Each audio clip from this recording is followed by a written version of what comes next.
لا أقسم بيوم القيامة ولا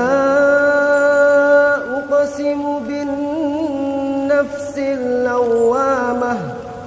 أيحسب الإنسان أن لن نجمع عظامه بلى قادرين على أن نسوي بنانه بل يريد الإنسان ليفجر أمامه يسأل أيان يوم القيامة فإذا برق البصر وخسف القمر وجمع الشمس والقمر يقول الإنسان يومئذ أين المفر كلا لا وزر إلى ربك يومئذ المستقر ينبأ الإنسان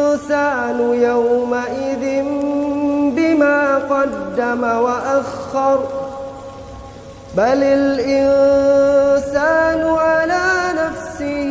بصيرة ولو ألقى معاذيره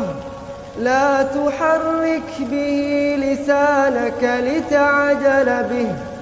إن علينا جمعه وقرآنه فإذا قرأناه فاتبع قرآنه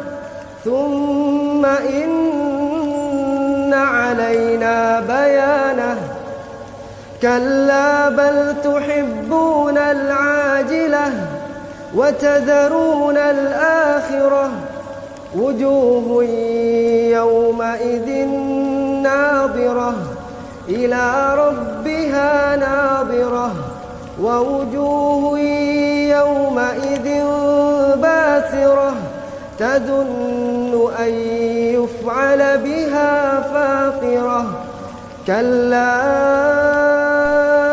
إذا بلغت التراقي وقيل من راق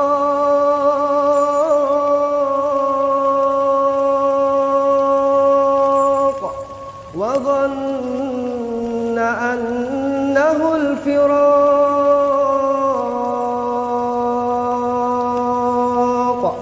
والتفت الساق بالساق إلى ربك يومئذ المساق فلا صدق ولا صلى ولكن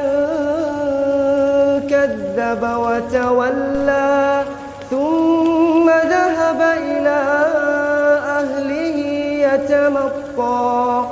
أولى لك فأولى ثم أولى لك فأولى أيحسب الإنسان أن يترك سدى ألم يك نطفة من مني يمنى ثم كان علقة فخلق فسوى فجعل منه الزوجين الذكر والأنثى أليس ذلك بقادر على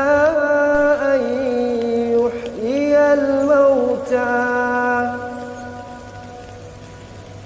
الله أكبر.